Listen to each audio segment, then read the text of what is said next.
Welcome in, folks. Welcome to the first video of a new series, the beginning of my project. If you have watched my customizing out of the park videos, you know that we've customized out of the park so that the world is the solar system. And this video will be the introduction to my baseball universe. This is going to be an overview of the league structure and break down how many teams there are, how playoffs work, how the financials work. And I've been working on this idea for quite some time. I'm pretty excited about it. But before we get into that, I do want to just give a shout out to today's sponsor. No, that was a joke. There's no sponsor. Anyway, most of the videos I've seen of Out of the Park have been obviously people using real MLB teams, picking a weak team and trying to win the World Series eventually and building that team up. And that is exciting in and of its own, but I wanted to do something different with Out of the Park. Not so much because playing Out of the Park is easy for me. It's just I don't have the patience to do all of that nitpicky, trying to build up a team, looking at prospects, figuring out batting orders, all that stuff. I mean, I could do it if I put my mind to it, I'm sure, but I don't have that kind of time. What I find that I would much rather do is to just be the commissioner, not even manage a team, but have a league structure so complex that every season as commissioner, I'm required to do a whole bunch of things just to keep the league running and let the stories play out as they play out. So what follows is my project where I will be playing the commissioner and I will be actually having to manually do a lot of these steps because I am customizing the crap out of the park with this league structure. So welcome to the Galactic Baseball League. The baseball league played across the solar system in the year 3000. So the Galactic Baseball League is composed of 4 leagues set up in a tiered system, much like European soccer. The Tier 1 is called the Supernova Elite League. The Tier 2 is called the Galactic Baseball League. Now you may say, why is it the same name as the whole universe? Because baseball's weird, okay? Things don't need to make sense. Tier 3 and Tier 4, I don't have names for yet. That's how early I'm doing this video. So there are 4 tiers. Each tier has 16 teams. So you can imagine a lot of teams. 64 teams in total. My tiered leagues have no minor leagues. They are major leagues. In and of themselves, there's just free agency and amateur drafts for everyone. And that's how it goes. Teams will play 150 games a season. With 16 teams in your league, you will play each of your rivals 10 times over the course of the season. This should this should make the season go from the beginning of April to the beginning of September. Promotion and relegation. 3 teams will be promoted, 3 teams will be relegated where it makes sense. Obviously, nobody can be promoted from Tier 1, and nobody can be promoted from Tier 4, with a caveat. So, each season, there will be a playoff. There will crown a champion of that tier. So you will have a Tier 1 champion. You will have a Tier 2 champion. You will have a Tier 3 and a Tier 4 champion. At the very end of the playoffs, for all the tiers, everyone gets together in a giant elimination tournament where all teams play each other, not in a round robin. Single game elimination tournament, starting with Team 64 versus Team 1, 63 versus Team 2, and so on and so forth. The reason for this tournament will be made clear as follows. As follows. But first, let's talk about the regular season. As I said, every team is going to play every other team 10 times. 150 game schedule. At the end of the season, the top 2 will get promoted to the next highest tier. That means 1 spot is left for promotion for another team.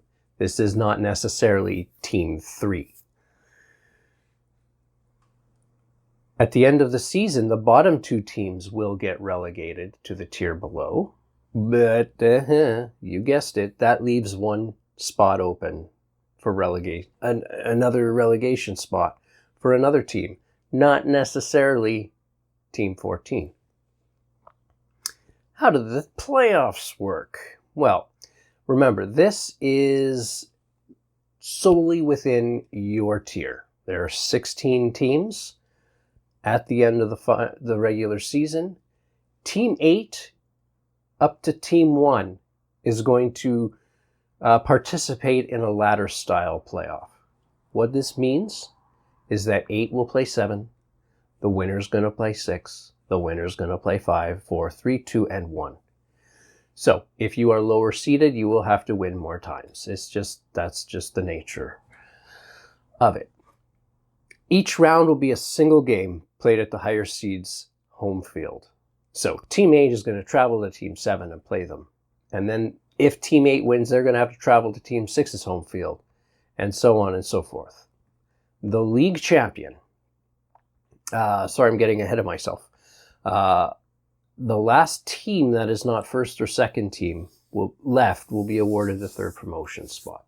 So this is, you can't see my cursor. But you can see me highlight things. So there we go. The winner of the game involving team number 3, basically the final 3 teams left in the playoffs, are all going to get promoted. So this could be Team 8 if they go on a winning streak.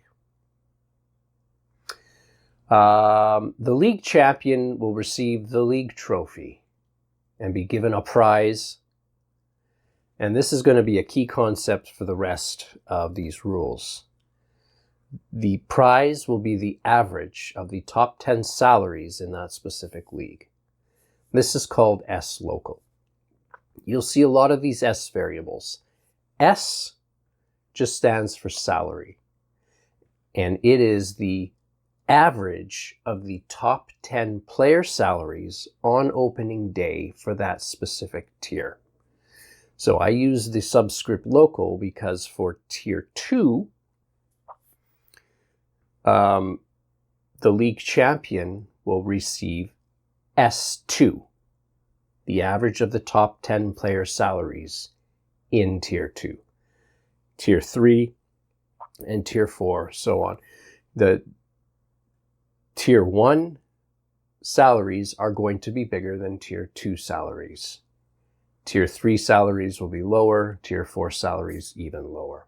So each tier will have its own capital S value, and you'll see that littered throughout. But if you win the playoffs in tier 2, you're going to get S2 as a prize. This will be the average of the top 10 player salaries in tier 2 on opening day of that year. The league runner-up will receive 50% of what the champion receives.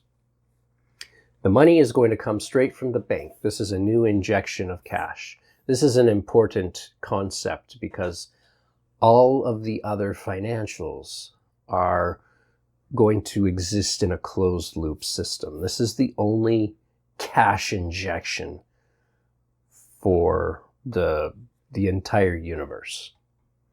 each year is different. And I say that because the prize is going to be different based on the players' salaries. So if player salaries go up, the prize is going to go up. All right. Relegation taxes and promotion grants. So when teams get promoted to the next tier, they're going to be at a significant disadvantage because they don't have as much money to spend on player salaries. And so rather than teams bouncing up and down, up and down, up and down all the time, we're going to be giving the teams moving up from the lower tier a cash injection that will be completely funded by the teams that are being relegated. So, this is how it works. Let's focus on the Tier 1, Tier 2 exchange. So, all the teams getting promoted from Tier 2 to Tier 1 are going to get a cash injection of S1, the average of the top 10 player salaries of Tier 1. This will give teams moving into Tier 1 the immediate ability to hire good players. That's the idea anyway. Where does this money come from? Well, 3 teams moving up, they each get S1. The 3 teams moving down have to pay, in total, 3 times S1. So all 3 relegated teams are going to be paying for the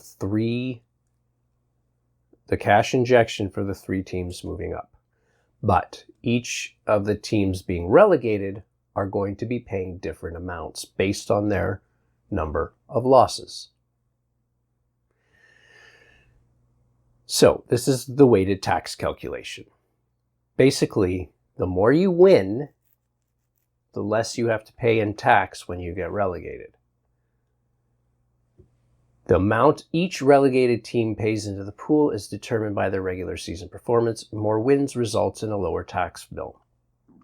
So we're going to take all the losses of the 3 relegated teams, and then we're going to add them together, and we're going to check each team's percentage of that total, and that's the percentage of the 3 times S1 in our example that team will have to pay. So even though you're getting relegated, if you do an historically bad record, you will have to be paying a lot more than some of the other relegated teams. Make sense? Just remember, the relegated teams are funding the promoted teams from the tier below. All right, the season relegation playoffs. This was something I wanted to do because I think it's hilarious. So remember, the winners go ladder style from Team 8 up to Team 1. The last 3 remaining are the promoted teams. Well, for the loser, we are going to be doing a reverse playoff. Still the same ladder concept. But this time, if you win, you stop playing. It is the losers who advance. So we're going to start at Team 9. Team 9 is going to play Team 10. The loser is going to play Team 11. Loser is going to play Team 12, 13, and 14, and so on. Now, for Team 14 versus the loser of that game is going to be the 3rd relegated team. There's no reason to keep going on the ladder because we're not trying to pick an ultimate loser here. We're just trying to figure out the 3rd relegated team. So you can see that in that 16-team tier, if you're in position 8, you're actually fighting for a promotion spot. If you're Team 9, you're fighting to not be a relegated team. So every team has something to fight for in the playoffs. And now we're going to come to Tier 4 relegation. Now, this doesn't make sense because there's nothing below Tier 4. So what am I talking about? Nobody is going to be relegated from Team 4 except the very bottom team. The 16th place team in Tier 4 is going to get relegated to what I am calling the League of Shame. This is a league that doesn't have any teams in it initially, but it will be filled up with teams that are being relegated from Tier 4 as the seasons go on.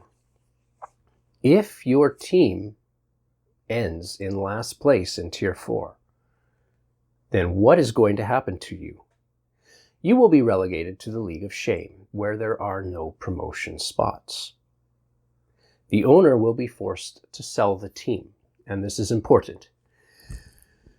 How this is going to work out of the park, we'll just randomize, we'll use our commissioner powers and edit the owner of the team. We'll roll some dice, give them random personality, whole new owner. Because the owner clearly can't put together a good baseball team. All cash reserves on the team will be set to 0. That money is going to be given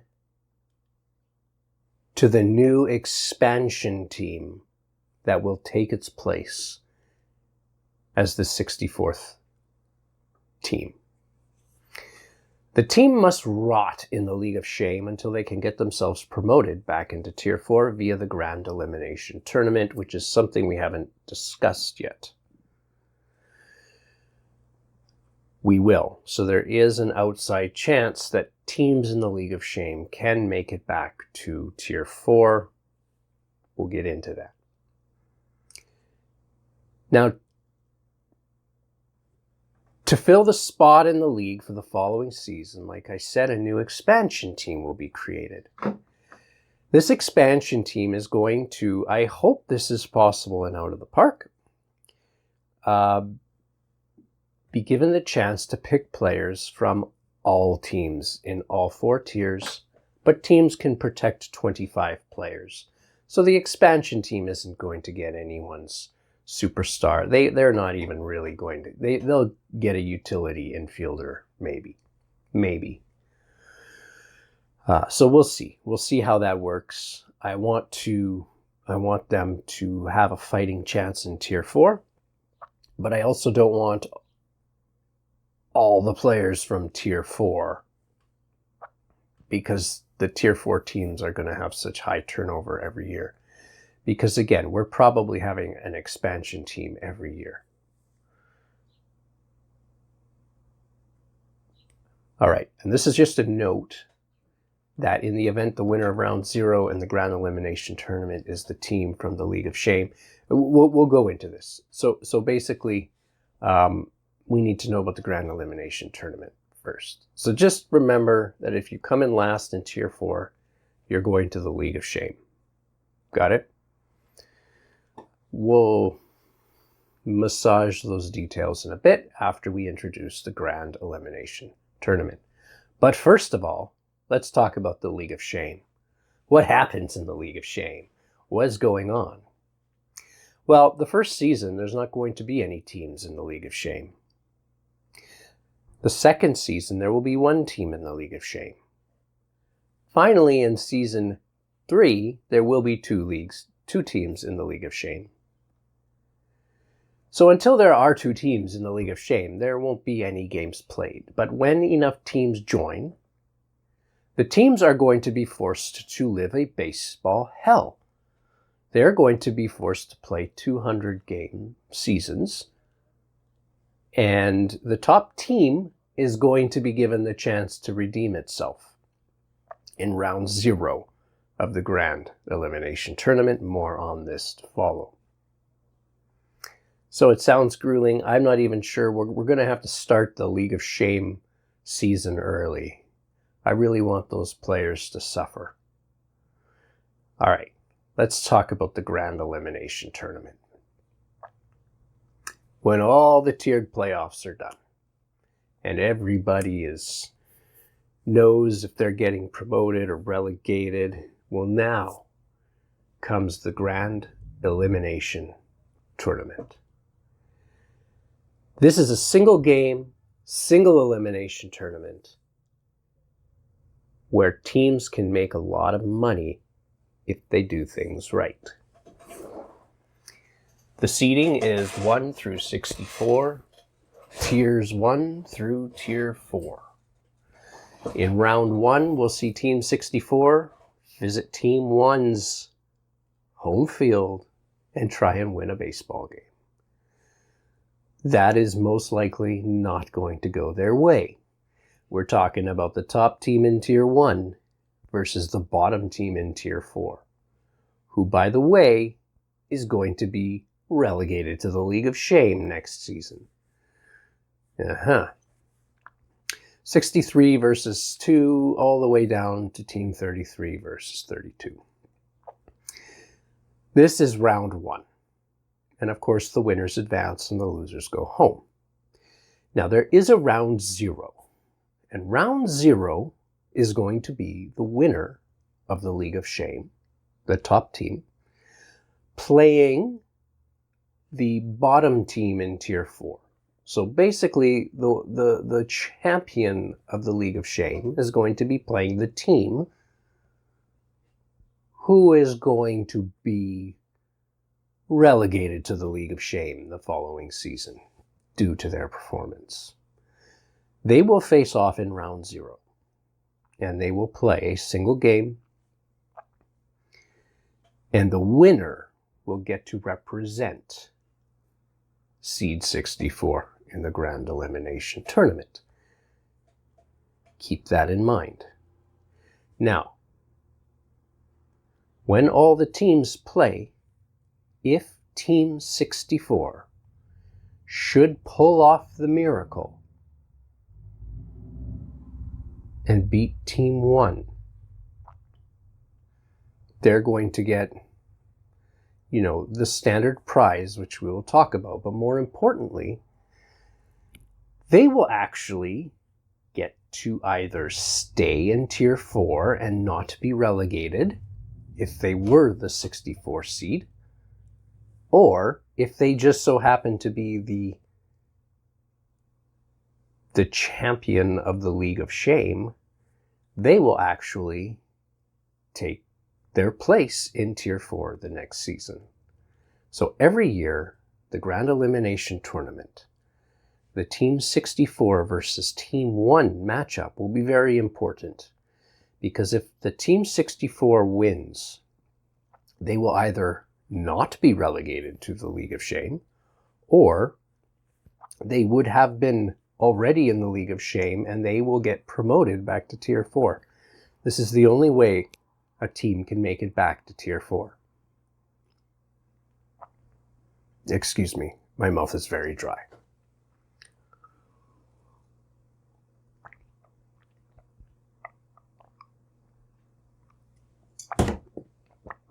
Okay.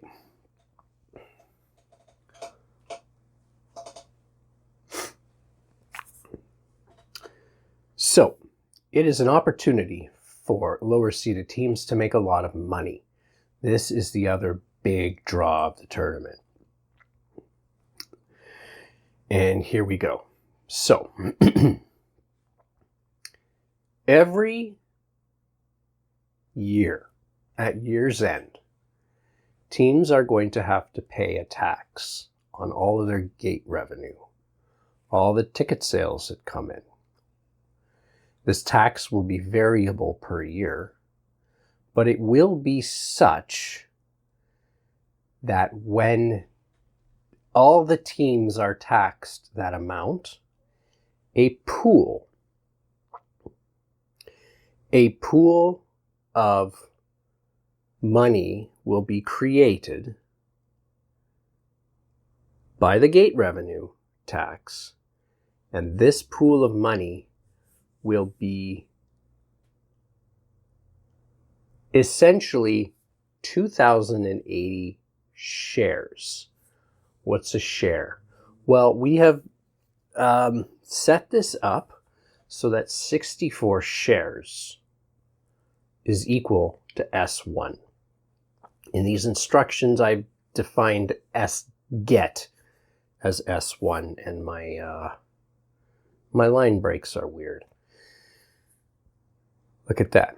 Anyway, everybody piles in, and what this is going to let us do is put a bounty on each team.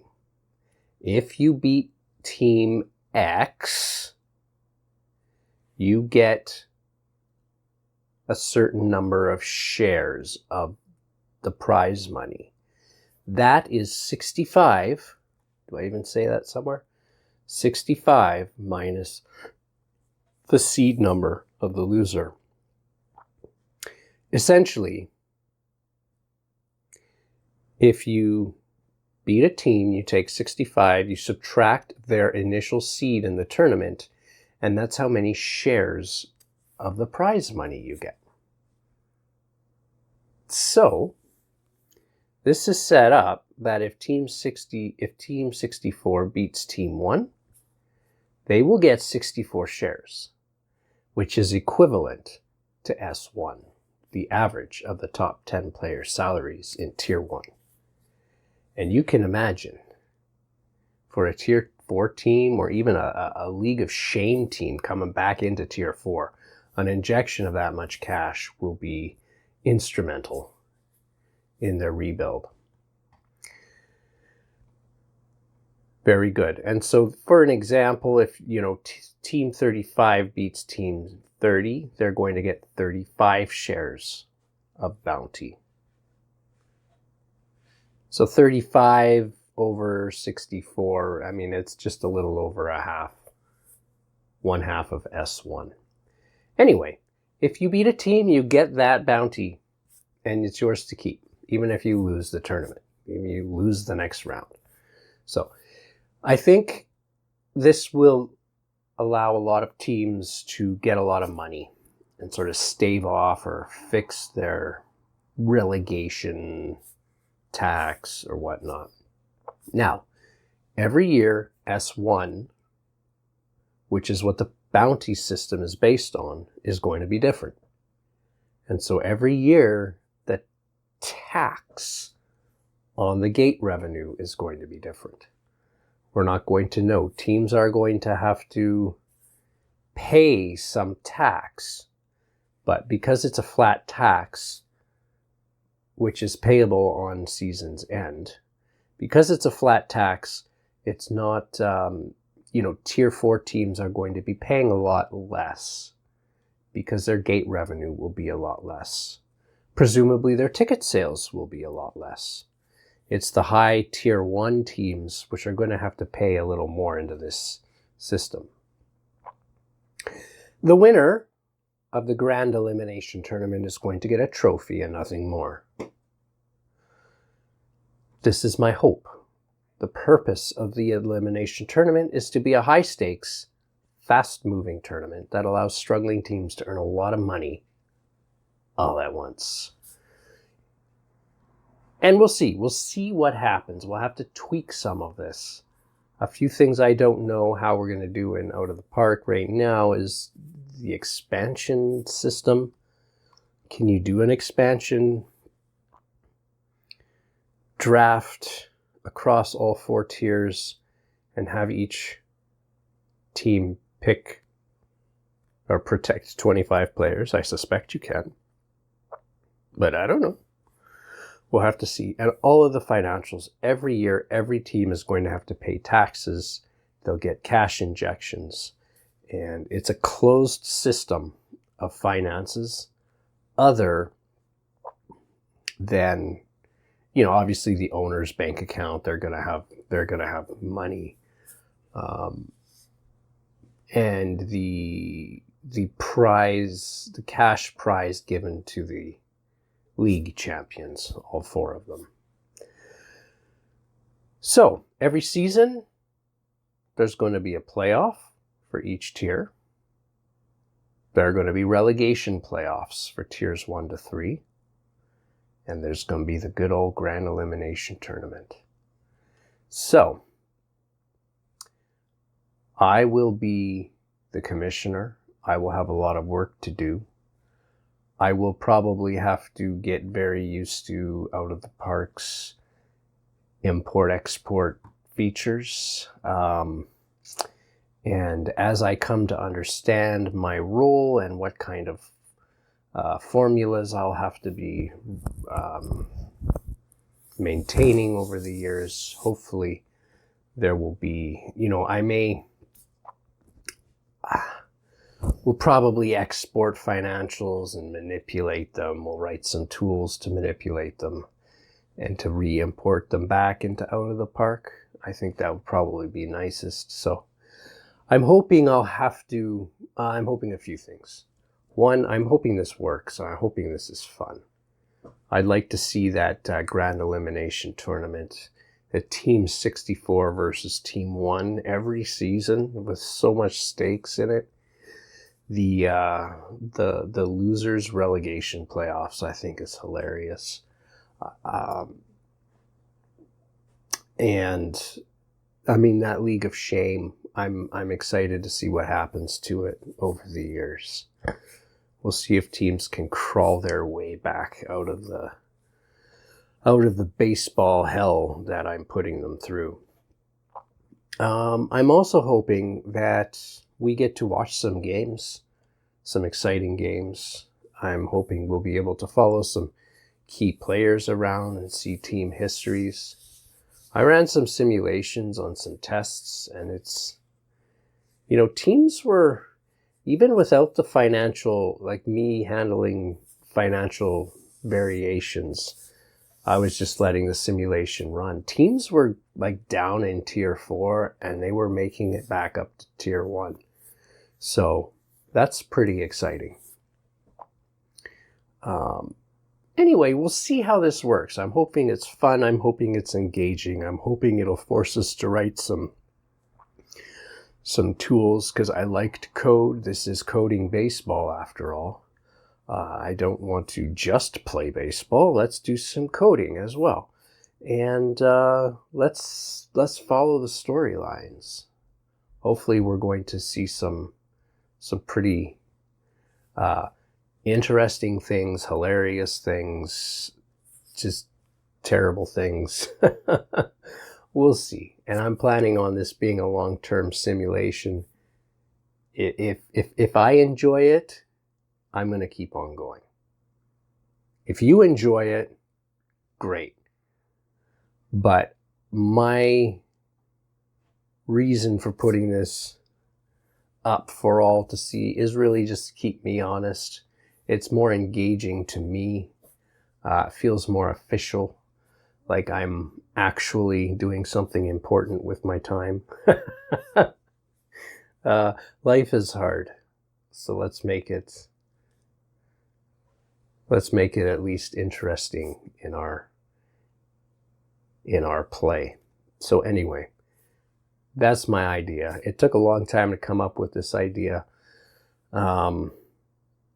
And I'm really excited about it. So thanks for joining me today. Have a great day. Next time we'll start setting up our league structure. And I think we're going to have to make some